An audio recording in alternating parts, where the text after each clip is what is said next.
Human Rights Watch has released a damning report exposing torture and the abuse of youngsters suspected of having links to Islamic State in Iraq. The group says Iraqi and Kurdish authorities routinely force suspects, some as young as 14, to confess using harsh methods. The report features a number of first-hand accounts from people claiming to have been subjected to torture. يعني قد صار سنة و3 أشهر والتمييز شهرين يعني سجنه كله سنة و4 أشهر. تعترف انك رحت ويا داعش يوم. انا قلت لهم ما رحت. خلوني غصبا عني اعترف. هاي نوعية التعذيب بجي قاعد يجي طفي كيبلات والبواري يضربوني يعذبوني. قالوا واحنا سؤال وجواب ورجعوا لك. سؤال وجواب صار 4 أشهر. يعني ناس عم بس اريد خبر عنه طيب ميت. يعني انا صار لي 2 و4 أشهر هذه ما شايف الفرد معي. يعني 24 ساعة أفكر بيهم. يعني لا ظل عندي مستقبل ولا هذا، أنا حياتي تحطمت. لا عندي مستقبل ولا.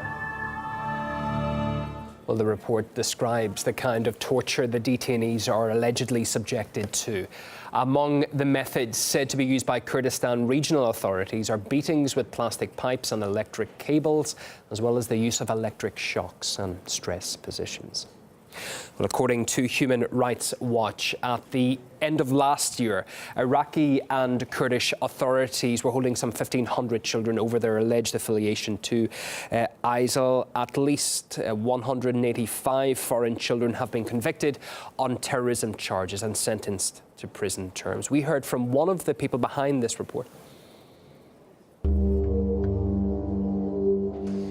Iraqi authorities and also authorities from the Kurdistan have charged hundreds of minors of acts of terrorism because of their alleged or presumed belonging to Islamic State. These prosecutions very often rely on very, doubtful accusations because they are based on confessions that were tortured out of the kids.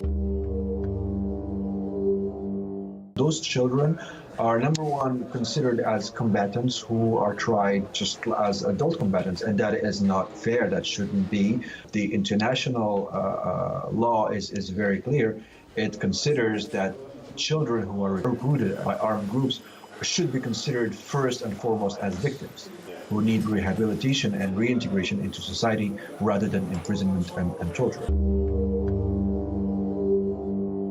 We recommended the government, the Iraqi government and Kurdish authorities to immediately free all those kids who have not committed a crime. As for those who are suspected of having committed crimes and other violent infractions, well, sure, they should be tried, but they should be tried accordingly to international rules applicable to minors. In all cases, we recommend strongly that there is no practice of torture anymore and that investigations are opened to hold all the perpetrators accountable. These are the recommendations that we have addressed to the Kurdish and the Iraqi government, and we are still expecting answers.